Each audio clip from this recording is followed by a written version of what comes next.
Sterile billionaire cries when he finds out that the poor black woman who saved him gave him twins. The office on the 87th floor of Pierce Enterprises emanated power. Through the floor-to-ceiling windows, New York City stretched out like a carpet of twinkling lights under the cloudy October sky. Alexander Pierce, at 42, gazed out at the metropolis he considered his own private kingdom. His fingers drummed on the mahogany table as he waited for the call that would change his life. The phone rang at precisely 1845. Dr. Richardson, one of the most renowned fertility specialists in the country, wasn't usually late. Alexander activated the speakerphone, his controlled voice masking the anxiety that had been consuming him for weeks. "Mr. Pierce says I have your test results." Alexander adjusted his Italian tie, an automatic gesture from someone who is used to maintaining his composure in any situation. "Go ahead, doctor. I'm sorry to inform you, but the results are conclusive. Your condition is irreversible. You are sterile." The silence that followed was deafening. Alexander felt as if the air had been sucked out of the room. His hands, normally steady when signing multi-million-dollar contracts, trembled slightly. "There must be some mistake." His voice came out rougher than usual. "Run the tests again. Mr. Pierce, we've carried out every possible procedure, multiple times. The condition is—" "How much?" Alexander interrupted abruptly. "How much? How much do I need to pay to solve it? Name your price, doctor." "There must be some experimental treatment, some research in progress." The doctor's reply was full of regret. "Sir, there are things that all the money in the world can't buy. There are alternatives we can discuss, such as adoption or—" Alexander hung up the phone with an abrupt movement. Adoption. The word sounded like a bad joke. The Pierce lineage couldn't end like this. His father had built an empire from scratch, and Alexander had turned it into a global power. For what? To die without leaving an heir. He stood up abruptly, his silhouette reflected in the glass of the window. The man staring back at him looked like a stranger, grey hair at his temples, green eyes marked by deep, dark circles, the tense jaw of someone carrying the weight of the world on his shoulders. He grabbed his coat and the keys to his Aston Martin. He needed to get out. He needed to move. The private elevator took him directly to the underground garage, where his car was waiting, gleaming under the fluorescent lights. The rain was starting to fall as he sped through the streets of Manhattan. His thoughts were a whirlwind. Years of meticulous planning, of building a legacy, were crumbling before his eyes. Control, his trademark, flowed through his fingers like water. At an intersection, the red light flashed. Alexander barely noticed. His mind was elsewhere, reliving the doctor's words in an endless loop. The sound of honking brought him back to reality, but it was too late. The impact was brutal. Metal twisted, glass shattered. The world spun in slow motion. The Aston Martin spun around several times before coming to a stop, completely destroyed against a lamp post. The last thing Alexander saw before losing consciousness was a face. A black woman with determined, gentle eyes was approaching the wreckage. She was shouting something, but he couldn't understand. The rain continued to fall, washing away the blood dripping from his forehead. "Hang in there!" she shouted, her voice penetrating the fog that was beginning to envelop his mind. "I'm going to get you out of there." The smell of gasoline and burning rubber filled the air. Alexander tried to speak, but the words wouldn't come out. The woman, oblivious to the danger, worked frantically to open the destroyed door. Her fingers bled from the effort, but she didn't give up. "My name is Karen," she said, her voice steady despite the chaos around her. "You'll be fine, I promise." It was the first time in years that Alexander had heard a promise and, inexplicably, believed it.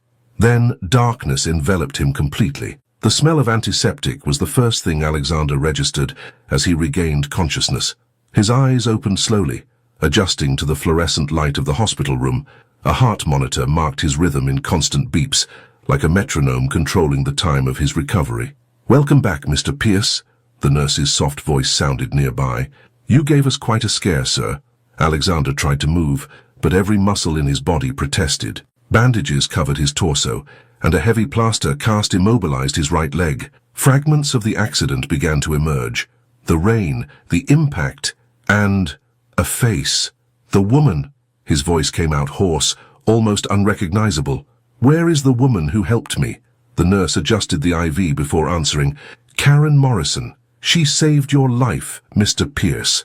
The car started on fire seconds after she pulled it out of the wreckage, It was a real miracle. Karen Morrison.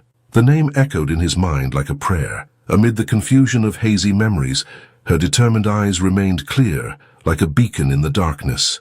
"I need to see her." Alexander tried to sit up, but a wave of pain forced him back onto the pillows. "You need to rest." The nurse was firm. "Besides, Ms.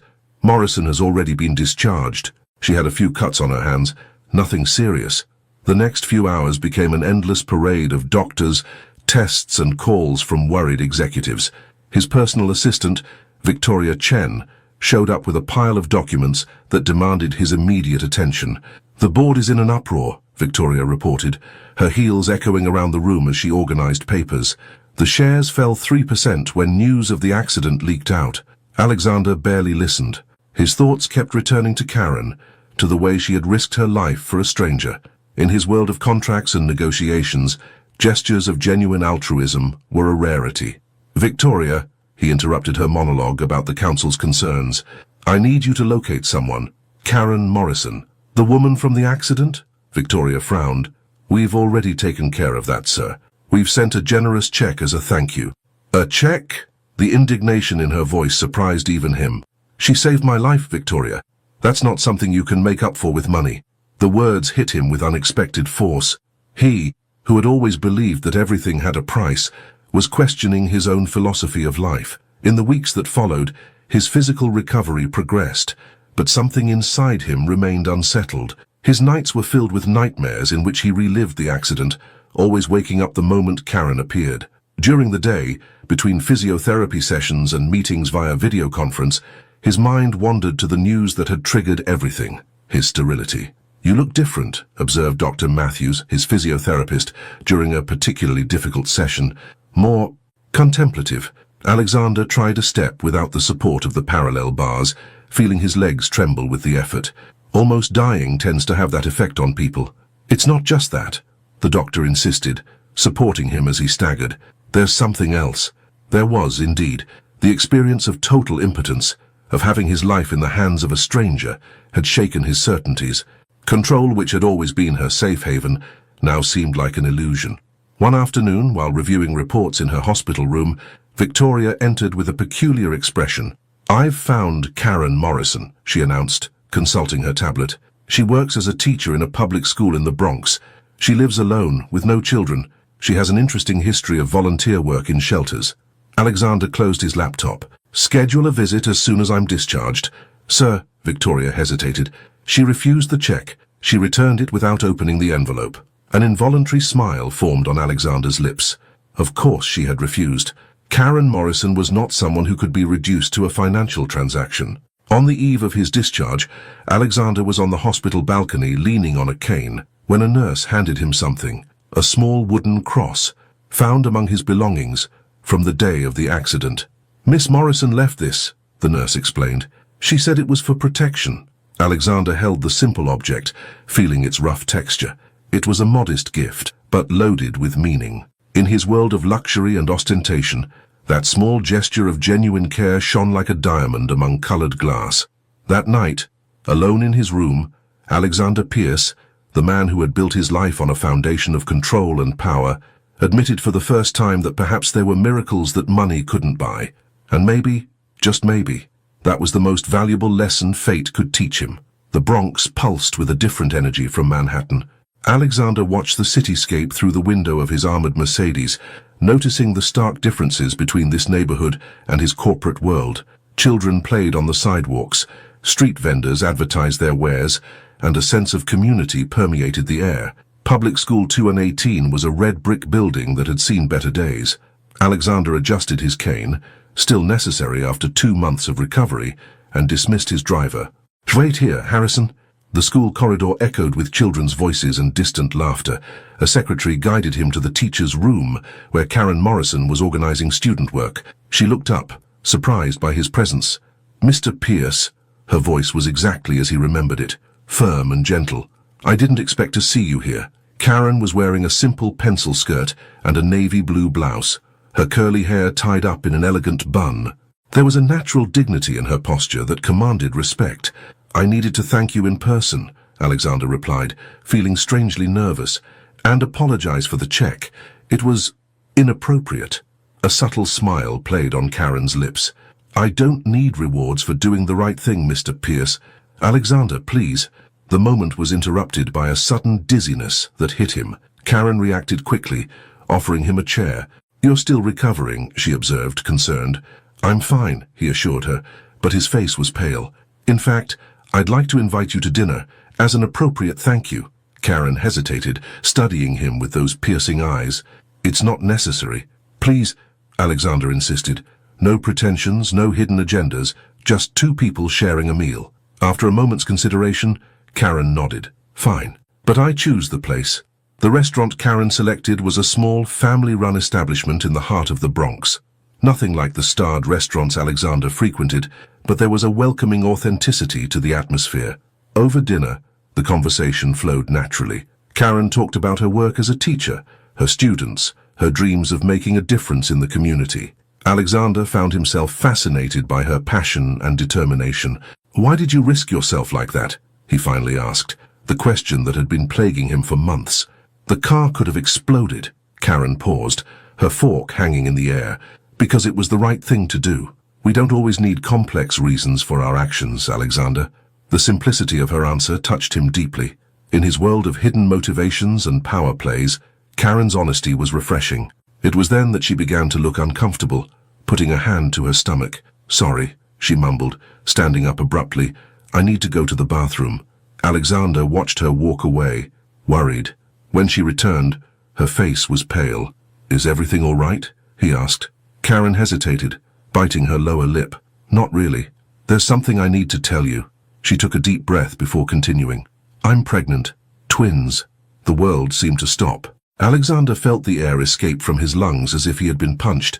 I found out a few weeks ago, Karen continued, her voice trembling slightly. I'm still processing the news. Dad? Alexander began, but Karen interrupted him. He's not in the picture, and I prefer it that way. A heavy silence settled between them. Alexander struggled to process the information, memories of his own inability to have children mixing with inexplicable emotion. I'm not telling you this to ask for anything, Karen clarified, misinterpreting his silence. I just thought you should know, since we've been getting closer and... Let me help, the words came out before he could stop them. Karen frowned. I don't need charity, Alexander. It's not charity, he insisted, leaning forward. Gratitude. You saved my life, Karen. Let me repay you in some way. The rest of the dinner passed in an atmosphere charged with unspoken emotions. When they said goodbye at the restaurant door, Alexander felt that something fundamental had changed in his world. Back at his penthouse in Manhattan, he stayed up late, gazing at the city through the windows. The news of Karen's pregnancy reverberated in his mind, mingling with his own questions about fatherhood and legacy. He picked up the small wooden cross she had given him at the hospital, turning it between his fingers. The universe, he thought, had a peculiar sense of irony. Just when he had accepted that he would never have children, fate put a woman pregnant with twins in his path, a woman who, inexplicably, was beginning to mean more to him than anyone in a long time. In his office, the moonlight illuminated the financial reports and contracts that had once seemed so important. Now, for the first time in his life, Alexander Pierce wondered if he had been pursuing the wrong priorities all this time. News of the rapprochement between Alexander Pierce and a teacher from the Bronx spread quickly through Manhattan's social circles. In his office at Pierce Enterprises, Alexander faced another day of curious looks and barely concealed whispers. The Blackwoods cancelled their invitation to the benefit dinner, Victoria informed him, depositing a pile of mail on his desk. Apparently, they're re-evaluating their associations. Alexander continued signing documents, unperturbed. Send Lady Blackwood flowers, white roses. She's always been allergic to change. Over the last few weeks, he had developed an unofficial routine. Occasional lunches with Karen, visits to the school where she taught, conversations that went on for hours. Each encounter revealed new layers of her personality, deepening his admiration for her. Alexander, Karen said during one of their lunches, people are talking. They were in a discreet cafe in Harlem, far from the social spotlight. Karen looked especially beautiful that afternoon, wearing an emerald green dress that highlighted her 4-month pregnancy. Let them talk, he replied, pouring her more water. I've never cared about other people's opinions. But I do, she insisted, her eyes showing concern. Your friends, your family, they see me as an opportunist, the black, pregnant teacher who hooks the billionaire. Alexander felt a surge of anger. They don't know you. Exactly, Karen sighed. They don't know my world any more than you did until a few weeks ago. The comment hit him with unexpected force. It was true. Before the accident, he barely knew of the existence of neighborhoods like the Bronx, except as numbers in investment reports. That night, over dinner at his sister Charlotte's mansion on the Upper East Side, the reality of Karen's words materialized. You're being naive, Alexander, Charlotte declared, her tone distilling artificial concern. This woman obviously saw an opportunity and seized it. Don't talk about what you don't understand, Charlotte, he replied, his voice dangerously calm. She's pregnant by another man, for God's sake, Charlotte exploded.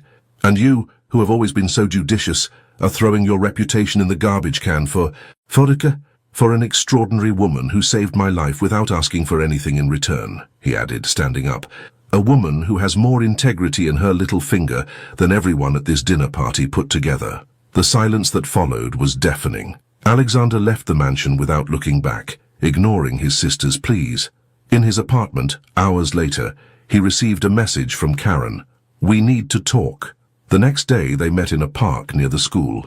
Autumn painted the trees in shades of red and gold, a beauty that contrasted with the tension of the moment. I had an interesting visitor yesterday, Karen began, her voice controlled. Your sister Charlotte. Alexander felt his blood run cold. What did she say? She offered me money, Karen laughed humorlessly, a generous compensation to get me away from you. She said she was protecting the interests of the Pierce family. I'll sort it out, Alexander began, but Karen interrupted him. It's not that simple, Alexander. It's not just your sister. It's a whole system that sees us as incompatible. You can ignore it, but I live it every day. Tears glistened in her eyes, but she held them back. My students asked me today if I'm going to stop being a teacher when I marry the rich man. As if that were the only possibility for someone like me. Alexander tried to hold her hand, but she pulled back. Karen, please, I need time, she said softly. Time to think, to understand what I'm feeling. These babies, she touched her belly, deserve a mother who is strong and sure of her decisions. The autumn wind stirred the fallen leaves around them, creating little golden swirls. Alexander felt a deep pain, unlike anything he had ever experienced. How long? His voice came out hoarse. I don't know, she answered honestly, but I need to do this for myself, for them. Watching her walk away down the park path, Alexander understood that some obstacles couldn't be overcome with money or influence. The hardest barriers were the invisible ones, built by generations of prejudice and social expectations. Back in his office, he found an envelope from the fertility clinic on his desk. Inside was more confirmation of his irreversible condition. In other times, this news would have devastated him. Now, it seemed just another reminder of how life rarely goes according to plan. He picked up his phone, hesitated for a moment, then typed a message to Karen. I'll respect your time, but know that, for the first time in my life, I've found something that money can't buy, and I don't intend to give it up easily. Winter came to New York with relentless ferocity. Alexander watched the snow fall from the top of his office, making it a month since Karen had asked for time off, 30 days that seemed like an eternity. Mr. Pierce, Victoria interrupted his thoughts. The private investigator sent the report you requested. Alexander hesitated before taking the envelope. He had promised to respect Karen's space, but his concern for her well-being, and that of the babies, led him to take a few discreet precautions. The report revealed details that Karen had never mentioned. The only child of a nurse who died 5 years ago, she had been raised in the Bronx by a grandmother who had worked as a maid for 4 decades, graduated with honors in education from NYU, thanks to a full scholarship, volunteered in adult literacy programs. One detail in particular caught her eye. Karen had been engaged to Marcus Bennett, a promising lawyer who had died in a car accident 2 years ago, the same kind of accident from which she had saved him. There's one more thing, Victoria added hesitantly, about the twins' father. No, Alexander interrupted her abruptly. That's something Karen should choose to share when, and if, she wants to. The following weeks were an exercise in self-control. Alexander immersed himself in work, but his heart raced every time he passed through the Bronx or saw a pregnant woman on the street. One particularly cold afternoon, he received an unexpected phone call. "Alexander," Karen's voice sounded hesitant, "I need some help." 15 minutes later, he was in the emergency room at Presbyterian Hospital. Karen was sitting on a gurney, pale but conscious. "I fainted during class," she explained, embarrassed. "The doctor said it was anemia. Nothing serious, but you're scared," he added softly, noticing how her hands were shaking. Karen nodded, silent tears streaming down her face. "Marcus died in a hospital like this. I was pregnant at the time, but lost the baby soon after." The revelation hit Alexander like a punch. Suddenly, so many things made sense.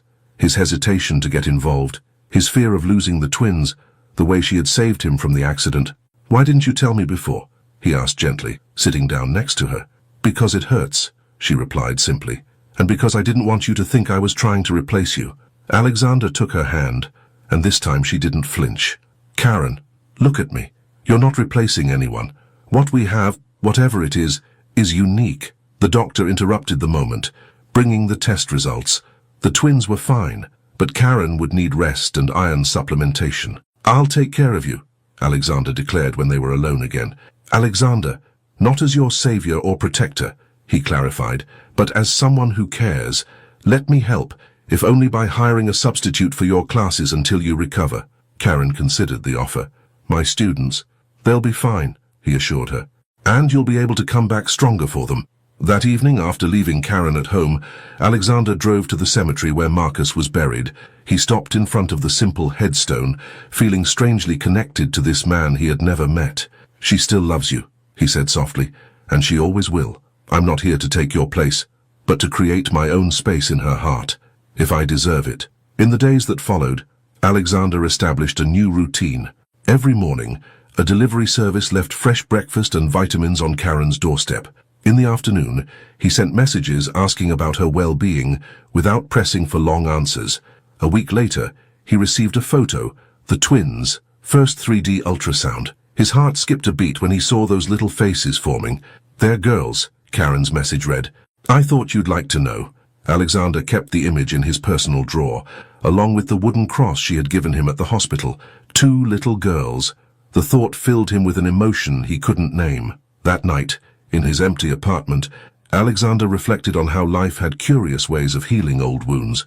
His inability to have biological children, which had once seemed like a curse, now seemed irrelevant when faced with the possibility of loving 2 girls who didn't carry his blood, but who already occupied an immense space in his heart. "The real legacy," he muttered to himself, "is perhaps not about passing on genes, but about passing on love." The end of January brought with it a historic snowfall for New York. Alexander was watching the snowflakes from his office window when Victoria rushed in. "Sir, the schools in the Bronx are closed because of the storm, including Miss Morrison's." He was already grabbing his coat before she had finished her sentence. Traffic was chaotic, but Harrison, her driver, managed to maneuver the Mercedes through the snow-covered streets to Karen's building. He found her in her apartment, wrapped in a blanket on the sofa, correcting students' work. Her 6-month belly was now pronounced, and there was a serenity to her face that charmed him. "You didn't have to come," she said, but her smile betrayed her pleasure at seeing him. "Is the heating working properly?" he asked, noticing her proximity to the portable heater. "It is," she hesitated, "but the girls seem especially agitated by the cold." As if in response, a visible movement rippled under her blouse. Alexander was fascinated. "Can I?" he asked, hesitantly holding out his hand. Karen nodded, guiding his hand to her belly. The moment she felt the first kick was indescribable.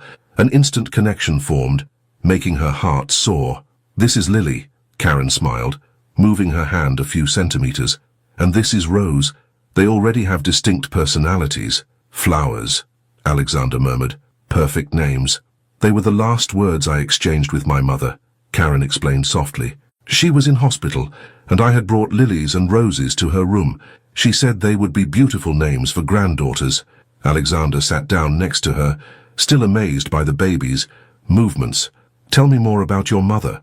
Over the next few hours, as the snow continued to fall outside, Karen shared stories of her childhood, about how her mother worked double shifts at the hospital to ensure her education, about the nights her grandmother would tell her stories of her youth in the South while braiding her hair. "You know what's funny?" Karen said, tears in her eyes. I always thought I'd be alone when this moment came, pregnant, without my mother, without my grandmother. You're not alone, Alexander said with conviction. A comfortable silence settled between them, broken only by the soft sound of the heater and the occasional movements of the babies. Alexander, Karen began hesitantly, there's something I need to tell you about the girls at father. He felt his body tense, but remained calm. Only if you want to. It was one night, she continued, her voice trembling slightly. A few months after the anniversary of Marcus' death, I was lost. I ran into an old friend of his in a bar. We drank, talked about Marcus, about loss. Alexander held her hand, encouraging her to continue. The next morning he was gone. He left a note saying he was moving to Seattle, that he couldn't deal with the memories of Marcus in New York. She laughed humorlessly. I don't even know if he knows about the girls. Do you want him to know? Alexander asked softly. Karen shook her head. No, that night was about grief, not love. The girls deserve better than that. At that moment, as if feeling their mother's emotion, the twins began to move more intensely. Alexander instinctively began to make gentle circles on Karen's belly, and surprisingly, the babies calmed down. They love you, Karen smiled through her tears, and I already love them. The words came out naturally, surprising them both. The rest of the afternoon passed in a bubble of intimacy. Alexander prepared hot chocolate in Karen's small kitchen, while she told him about the middle names she was considering for the girls. When evening came and the snowfall began to subside, Alexander realized that something fundamental had changed. It wasn't just about him and Karen now. It was about Lily and Rose too. About family. About belonging. Stay, Karen said softly, as he prepared to leave. The snow is still heavy and I feel safe with you here. That night, sleeping on the sofa that was too small for his body, Alexander had a vivid dream. He was in a garden full of lilies and roses, and two little girls were running towards him, calling him father. He woke up with tears in his eyes, realizing that his heart had already made a decision that his mind was still processing. The news exploded one morning in March like a bomb. Billionaire Alexander Pierce assumes romance with graced Bronx teacher. The photo accompanying the headline showed Alexander and Karen leaving a prenatal appointment, their hands entwined, his face protective as he guided her through a group of photographers. We've already identified who leaked the information, Victoria reported, depositing several tabloids on her desk. It was someone from the hospital. Alexander barely listened. His eyes were fixed on his cell phone, where messages from Karen were flashing urgently. Reporters at the school. I can't teach. The students are scared. Harrison, he called to his driver over the intercom. Get the car ready, now. Alexander's arrival at public school 218 only intensified the chaos. Photographers and reporters crowded around the gates, shouting invasive questions. Mr. Pierce, are the babies yours? Is it true that you're paying for the pregnancy? How much is this novel costing? He found Karen in her classroom, trembling, while the principal tried to calm her down. Get me out of here, she whispered when she saw him. On the way to the car, protected by Alexander's security guards, Karen kept her head down, a protective hand over her 7-month belly. The twins, as if sensing her distress, moved restlessly. My apartment, Alexander instructed Harrison. It's the safest place now. Once in the sanctuary of her penthouse, Karen finally collapsed. They're turning my life into a circus, she screamed, tears of rage streaming down her face. Making up stories, speculating about the girls. My students had to see that. Alexander tried to hug her, but she pulled away. Don't you see? That's exactly what I was afraid of. Her voice trembled. Now I'm the fortune hunter, the pregnant opportunist. Years of building my reputation as an educator, and in one day, we could sue the newspapers, he began. But Karen interrupted him with a bitter laugh. Sue? Alexander, don't you understand yet? It's not about money or lawsuits. It's about dignity, about being able to walk down the street without being harassed, about my students not having to listen to nasty comments about their teacher. She walked over to the window, watching the city below. Do you know what hurts me the most? The racist comments. The black girl who hooked the white billionaire, as if I were some kind of... Her voice failed her, and this time, when Alexander hugged her, she couldn't resist. I'm sorry, he murmured into her hair. I'm sorry I didn't see it coming, that I didn't protect you better. It's not your fault, she sighed. It's the world we live in. That night, after Karen had finally fallen asleep in one of the guest rooms, Alexander made a series of phone calls to his legal team, demanding action against the most aggressive tabloids, to media contacts, setting clear boundaries, to the school, ensuring additional security. But it was the last call that upset him the most. "So you're destroying this family?" Charlotte declared as soon as she picked up. "Mom is devastated. Our mother died 15 years ago, Charlotte," he replied coldly. "And as for destroying the family, maybe it's time to build a new one with her." "Alexander, be reasonable. The board is in an uproar. Stocks are plummeting. Investors questioning your judgment." "You know what?"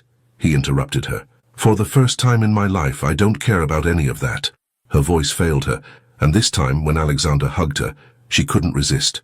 "I'm sorry," he murmured into her hair. "I'm sorry I didn't see it coming, that I didn't protect you better. It's not your fault," she sighed. "It's the world we live in." That night, after Karen had finally fallen asleep in one of the guest rooms, Alexander made a series of phone calls to his legal team, demanding action against the most aggressive tabloids, to media contacts, setting clear boundaries, to the school, ensuring additional security. But it was the last call that upset him the most. "So you're destroying this family?" Charlotte declared as soon as she picked up.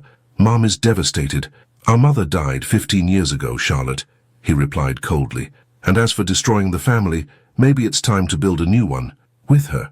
"Alexander, be reasonable. The board is in an uproar. Stocks are plummeting. Investors questioning your judgment." "You know what?" he interrupted her. "For the first time in my life, I don't care about any of that." The silence on the other end of the line was deafening. "Do you really love her?" "It wasn't a question. More than I thought I could," he admitted. "And those girls, Charlotte, when I feel them moving, when I hear their hearts beating on the ultrasounds—" "They're not yours," his sister said softly.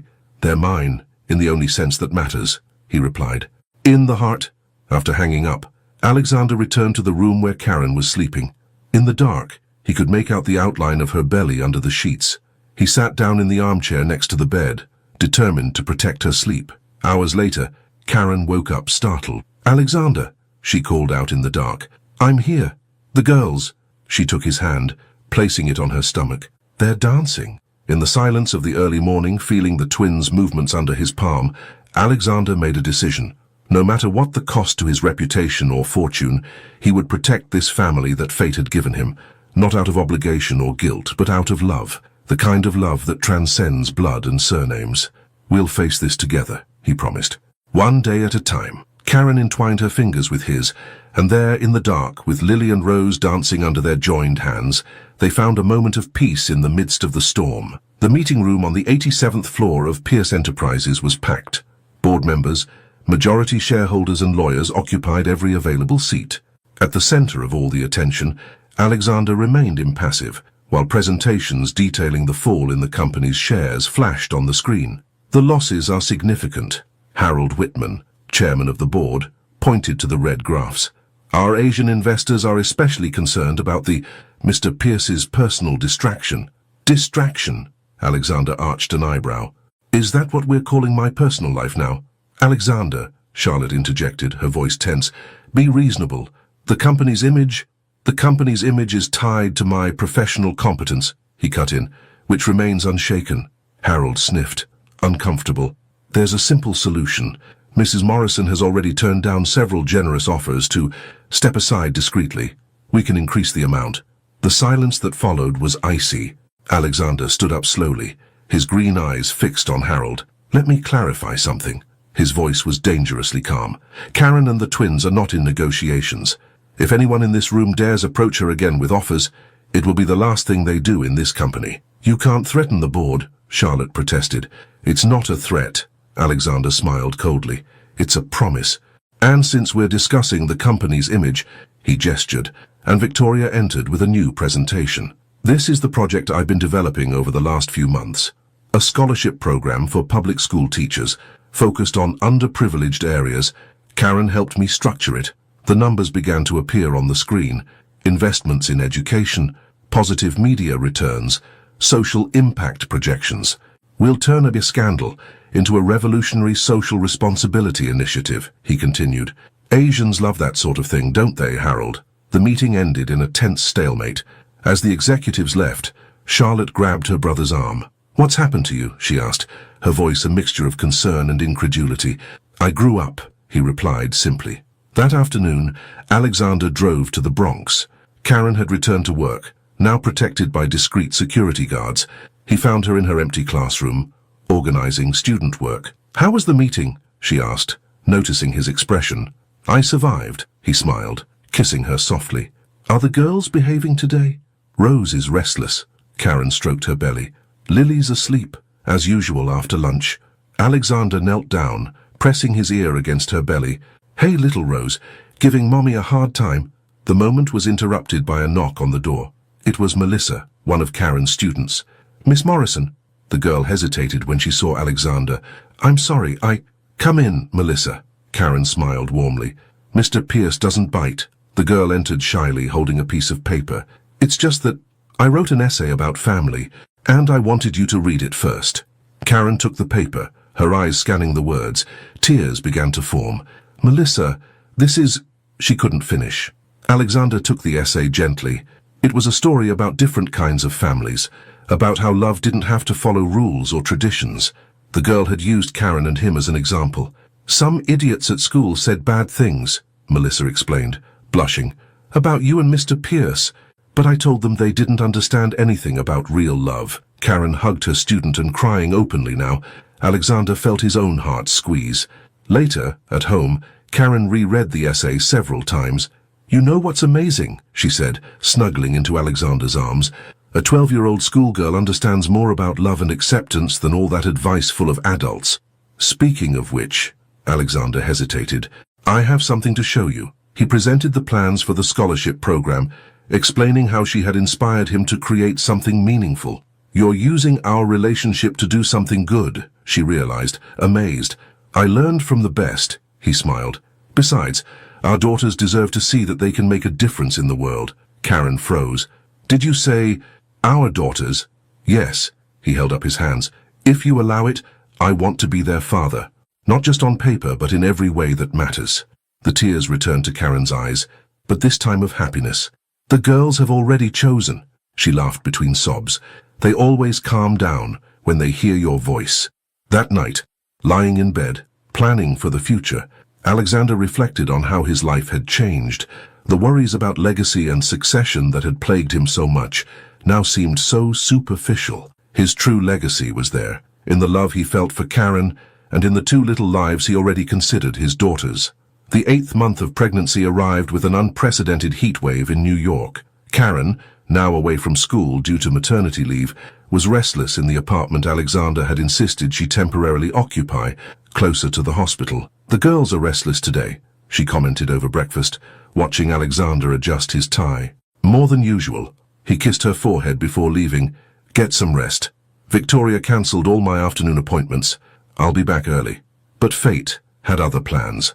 At 2:37 p.m., during a crucial meeting with Japanese investors, Alexander received a message that made his blood run cold. "Contractions have started. Hospital. Now." 2 months ahead of schedule, the chaos that followed was a blur. Alexander barely registered the shocked faces of the executives as he rushed out of the room. In the elevator, his hands were shaking so badly that he could barely dial Harrison's number. "I've got her, sir," his driver informed him. "Dr. Phillips will meet us at the Presbyterian." Traffic was impossible due to the extreme heat. Accidents were blocking the main roads, and a demonstration was further complicating matters. "How long?" Alexander asked Victoria over the phone, while his private helicopter was being prepared. 30 minutes to the nearest helipad to the hospital," she replied. "Karen is fine, but the contractions are increasing." At the hospital, Karen was fighting panic. The doctor's words echoed in her mind. "Premature birth, risk, need constant monitoring." "Alexander," she whispered between contractions, "I need him here." The nurse held her hand. "He's on his way, darling. Take a deep breath." The minutes dragged on like hours. The twins' heart monitors showed worrying changes. "Blood pressure rising," a nurse warned. Dr. Phillips looked at the data with a grave expression. "We need to do an emergency C-section. We can't wait." "No!" Karen protested. "Alexander needs to be here. He promised." Another contraction hit her, stronger than the previous ones. The monitors began beeping frantically. "Lily is in pain. the doctor announced. We have no choice. In the helicopter, Alexander was receiving real-time updates. Each new report increased his anguish. Faster, he ordered the pilot, ignoring flight regulations. When he finally arrived at the hospital, he was greeted by Victoria, her face pale. They're already in the operating room, she informed him, rushing to his side. Karen had a complication. Alexander felt his world spin. Memories of his own mother, who died giving birth to a brother who also didn't survive, flooded his mind. No, he muttered, I can't lose them. None of them. The medical team allowed him into the operating room after a quick preparation. Karen was conscious, but visibly frightened. I'm sorry, she cried when he held her hand. I tried to wait. Shh, he kissed her forehead through the surgical mask. You're the strongest person I know. The three of you are going to be fine. The next few minutes were tense. The silence in the room was broken only by the sound of the equipment and Dr. Phillips' precise instructions. First baby, the doctor announced. Lily arrived in absolute silence. Why isn't she crying? Karen asked in a panic. The neonatal team worked frantically. Eternal seconds passed before a weak but determined cry filled the room. Rose followed, her protests immediate and forceful. Typical, Karen laughed through her tears. Lily was always the quiet one. But the joy was short-lived. Karen began to show signs of bleeding. Pressure dropping, someone shouted. Mr. Pierce, you need to leave now. A nurse pushed him towards the door. No, Karen. Alexander, she called weakly, take care of our girls. The next 2 hours were the longest of his life. Alexander alternated between the neonatal ICU, where his daughters were struggling in incubators, and the operating room corridor, where Karen was fighting for her life. Lily, the smallest of the twins, needed respiratory support. Rose, although stronger, had cardiac arrhythmia. I spoke to specialists in Boston and London, Victoria said, coordinating an international network of doctors. The best teams are on standby. Finally, Dr. Phillips emerged from the operating room, exhausted but smiling. She's a fighter, she announced. The bleeding is under control. Alexander collapsed into a chair, tears flowing freely. Hours later, when Karen finally woke up in the ICU, she found Alexander holding her hand, his face marked by tiredness and worry. The girls, was his first question. They're warriors, like their mother, he smiled, showing her photos on his cell phone. Small but determined. We need to be strong for them, Karen whispered. You three are my strength, Alexander replied, his voice breaking, and I promise I'll never be late for anything important in your lives again. The days in the neonatal ICU became a routine of hope and apprehension. Alexander divided the 10th floor of the Presbyterian into 2 wards, one for Karen, who was still recovering, and one for the twins. Their team of specialists worked in shifts, monitoring every breath, every heartbeat of the little warriors. Lily has responded well to the new treatment, Dr. Martinez, the chief neonatologist, explained during the morning visit. Her oxygen levels are gradually improving. Alexander watched his infant daughter through the glass of the incubator. At just 1.8 kilograms, Lily seemed impossibly fragile, but there was a quiet determination in her fight for life that moved him deeply. And Rose? Karen asked from the wheelchair that Alexander insisted she use during visits. She still has arrhythmia, but she's more stable. The doctor smiled. She has a strong personality. Yesterday she had her heart sensor removed 3 times, just like her mother, Alexander teased, earning a feigned indignant look from Karen.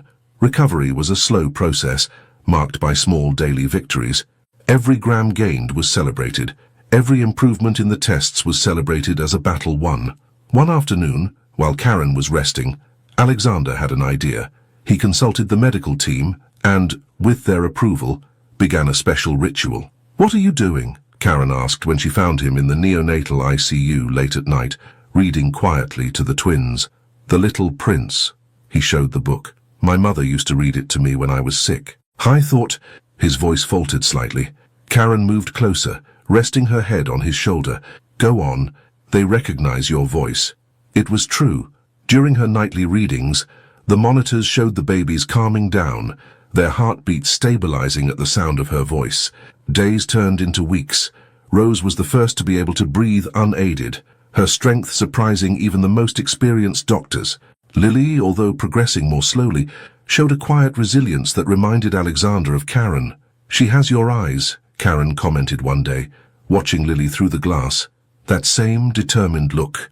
It's her eyes, Alexander corrected softly, and her strength.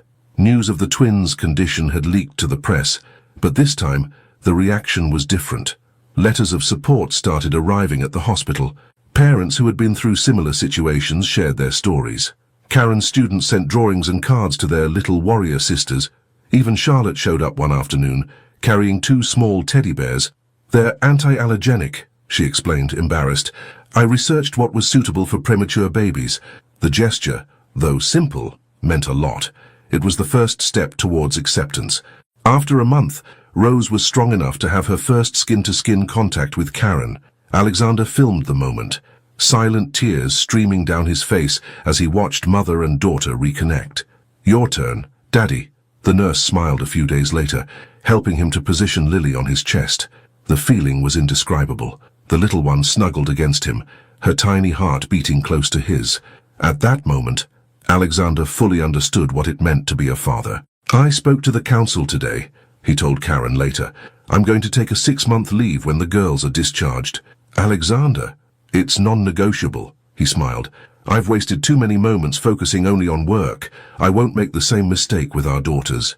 The transformation from powerful CEO to devoted father did not go unnoticed by the hospital staff. The nurses smiled as they watched him change tiny diapers with the same concentration he used in million-dollar negotiations. One evening, while reading another chapter of The Little Prince, Alexander noticed something different. Lily had opened her eyes and was watching him intently. "Karen," he called softly. "Look." It was the first real eye contact with the smallest of the twins. Her eyes, a perfect blend of Karen's and his, seemed to contain all the wisdom in the world. "Hi, Princess," he whispered, his voice breaking. "Daddy's here." In response, Lily wrapped her tiny hand around his little finger. The heart monitor registered a perfectly rhythmic beat. "It's official," Karen laughed through her tears. "She's definitely a Pierce, always getting what she wants." Alexander kissed the top of Karen's head, his heart overflowing with love for his family. There, in the quiet of the neonatal ICU, between the beeps of monitors and the soft hum of incubators, he found a fundamental truth. The greatest miracles come in small packages, and the strongest love is born in the toughest battles. After 2 months in hospital, the twins were finally discharged. The day dawned sunny, as if the sky itself was celebrating the occasion. Alexander personally supervised every detail of their departure from the hospital, while Karen dressed the girls in the outfits that their school class had given them. Pink jumpsuits for Rose and lilac ones for Lily. "They look so small in their car seats," Karen commented, adjusting the delicate bow in Rose's curly hair. "But they're the strongest I've ever met," Alexander replied, watching Lily sleep serenely. The journey home was a carefully planned event. Harrison drove with extraordinary caution, as if he were carrying the world's most precious treasure. And, in a way, he was. "Ready?" Alexander asked when they arrived at the new apartment. Karen hesitated. She hadn't yet seen the place he had chosen for them, insisting on keeping it a surprise. When the door opened, she lost her breath. The apartment was a spacious duplex overlooking Central Park, but what thrilled her wasn't the luxury, it was the attention to detail. The walls of the girls' bedroom were decorated with a hand-painted mural depicting the night sky. Tiny stars twinkled softly on the ceiling. "The Little Prince," she whispered, recognizing the inspiration. "So that they always remember that dreams have no limits," Alexander explained, cradling Lily. The room had 2 handmade cribs, each with a different mobile, Rose's for Rose and Lily's for Lily. A breastfeeding armchair was strategically placed near the window overlooking the park, but it was a specific detail that brought tears to Karen's face. On a wall, framed, was Melissa's essay on different types of families. "Alexander, wait," he smiled, handing Lily to her. "There's something else." In the office, an entire wall had been transformed into a library. Karen recognized many of the titles she used to use in her classes. "This is your space," he explained, "for when you go back to teaching, preparing your lessons, or simply reading." "Go back to teaching?" she asked in surprise. "I thought that I'd expect you to stop working," he added softly. "Karen, your work is part of who you are. The girls need to see their mother fulfilling her dreams." At that moment, as if in agreement, both babies began to cry, hungry. The next few days were an adjustment to the new routine. Alexander surprised everyone, especially himself, with his dedication to the most basic care. He changed diapers with surgical precision, prepared bottles in the middle of the night, and had developed his own technique for burping Rose. "You're a natural at it," Karen commented one evening, finding him humming softly to Lily. "I have good teachers," he smiled, watching his daughter fall asleep. The powerful CEO's transformation was the topic of conversation all over New York. Photos of him carrying the twins in the park or pushing the double stroller circulated on social media, generating a surprising wave of public support. One afternoon, while the girls were asleep, Karen found Alexander in his office, concentrating on documents. "What's this?" she asked, noticing his serious expression. "Adoption papers," he replied simply. "If you agree." Karen sat down, moved. "Alexander, you don't have to—" "Yes, I do," he interrupted her gently. "Not out of obligation, but because they're already my daughters in every way that matters. I want to make it official. And if one day they want to know about— We'll be honest," he assured her. "We'll tell them that they were conceived in a moment of pain, but were born into a love greater than any expectation. That family is not defined by blood, but by daily choices of love and dedication." Karen picked up the pen, her hands trembling slightly. "Are you sure?" In response, Rose's cry echoed through the apartment, followed immediately by Lily's. "I always knew you'd be close," Karen laughed, standing up. "The timing is impressive," Alexander agreed, following her into the girls' bedroom. As they looked after the babies together, Alexander observed his family.